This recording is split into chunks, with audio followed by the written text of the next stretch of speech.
Luke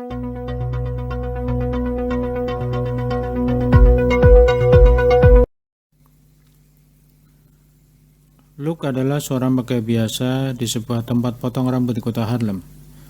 Tugasnya adalah menyapu potongan rambut, mengepel, mencuci handuk, dan memastikan jendela kaca barbershop tetap utuh.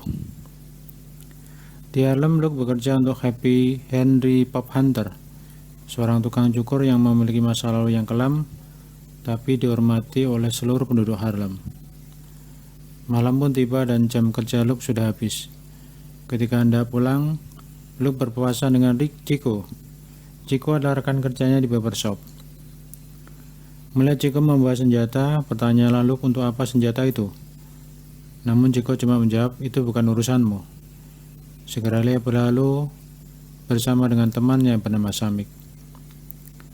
Setelah bekerja di barbershop, Luke masih harus bekerja lagi di tempat lain sebagai tukang cuci di sebuah klub malam bernama Harlem Paradise. Zaman sekarang di mana biaya hidup tinggi, sebab pekerjaan tentu saja nggak cukup untuk membiayai hidup. Itulah pentingnya kita punya side job alias pekerjaan sampingan. Lagi pula kamu pikir apa yang aku lakukan ini? Nge-review film untuk sekedar ngisi waktu doang? Enggak lah yao. Itulah persamaan hidupku, Luke, dan banyak orang lain di luar sana. Oke, stop bercandanya. Mari kita lanjut ceritanya ya. Karena waktu itu Dante sang berdante tidak masuk, maka Luke pun diminta menggantikan.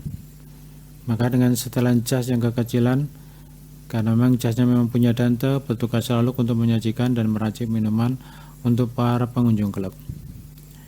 Di sana ada wanita cantik yang sedang sendirian, tapi matanya terus memandang ke arah balkon.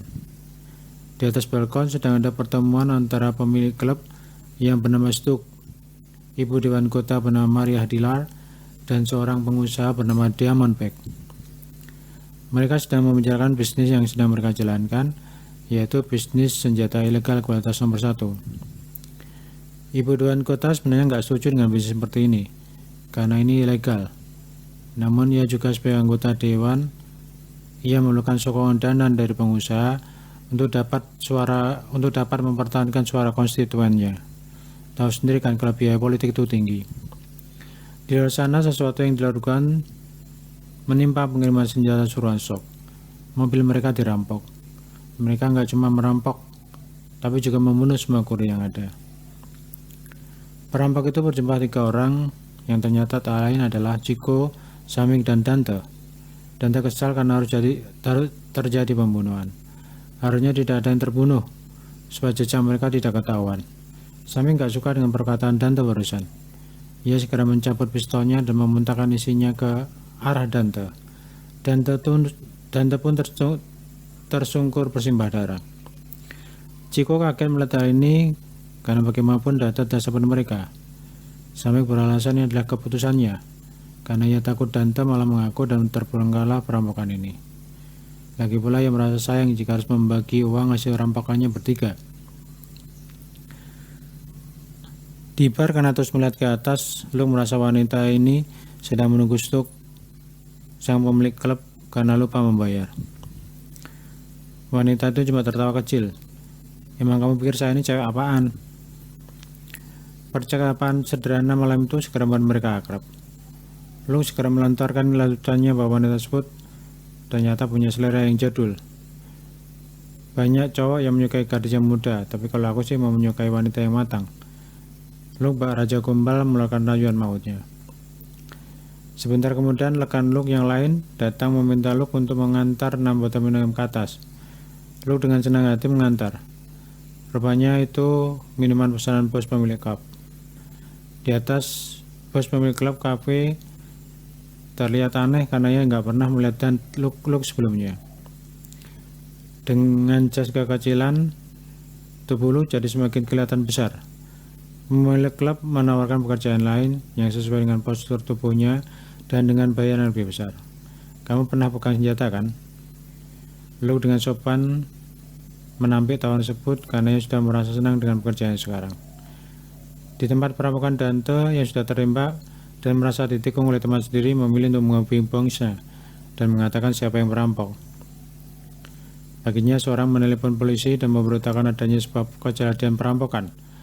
Polisi memeriksa TKP untuk melacak perampokan yang disertai pembunuhan tersebut. Dan tahukah siapa detektif yang memeriksa kasus tersebut? Enggak lain dan bukan adalah wanita yang bersama dengan Luke di bar. Berita masalah perampokan segera tersebar ke seluruh kota karena dimuat surat kabar. Pipo yang pemilik barbershop pun sedih karena Chico, Samik, dan Dante bagaimanapun mereka seperti anak sendiri. Mereka sering main ke barbershop, jadi mereka kenal dan lumayan akrab. Stock alias Corner yang kehilangan waktunya segera menyuruh anak buahnya untuk menangkap Chico dan Samik. Dan Samik pun akhirnya tertangkap Stock. Stock menyuruh Samik untuk memberitahu di mana Chico. Namun Samik menolak. Kontan saja ini membuat Stock marah dan memukuli Samik sampai mati. Mayat Samik ditemukan polisi. Ini menambah pelik penyelidikan karena dua perampok sudah terbunuh. Apa yang membunuh Samik adalah Chico untuk mengasih harta rampasan itu sendirian? Sementara kondisi di harem mulai tidak kondisif. Ibu anggota dewan, Maria Diliar, yang sebelumnya mendapat simpati warga harem dan sukarela memberikan dukungan. Namun karena ia memiliki kerjasama dengan Stoke supaya dapat dana, sedangkan Stoke sendiri baru saja dirampok, maka ia memintakan untuk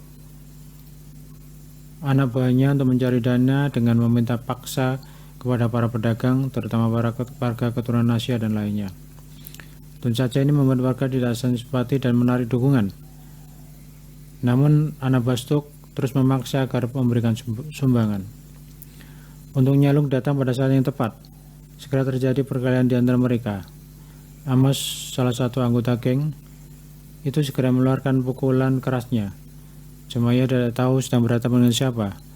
Pukulan Amos itu dibiarkan oleh Luke mengenai wajahnya. Tahukah kamu apa yang kemudian terjadi? Tangan Amos seperti menghantam besi baja.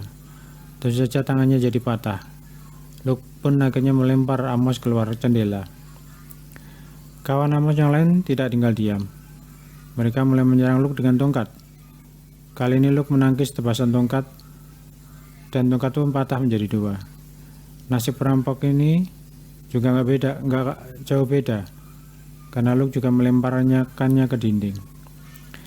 Menyerang ketiga mengeluarkan senjata api. Luke segera memegang senjata api tersebut dan senjata api itu menyala di tangan Luke. Sebagai orang yang terkenal sebagai orang yang kebal senjata, peluru tersebut seperti gigitan semut bagi Luke. Akhirnya mereka pun lari tunggang langgang menyelamatkan diri. Pemilik toko yang tidak lain adalah Mr. Coney yang juga memiliki kamar yang disewa oleh Luke. Tentu saja sangat berterima kasih pada Luke karena sudah menolong. Tapi di sisi lain mereka juga khawatir karena anak buah Stoke pasti akan datang lagi. Mereka berniat menyewa Luke untuk melindungi mereka. Namun Luke menolak karena ia tidak untuk disewa. Namun Luke berjanji akan menolong mereka jika anak buah Stoke datang lagi untuk cari gara-gara.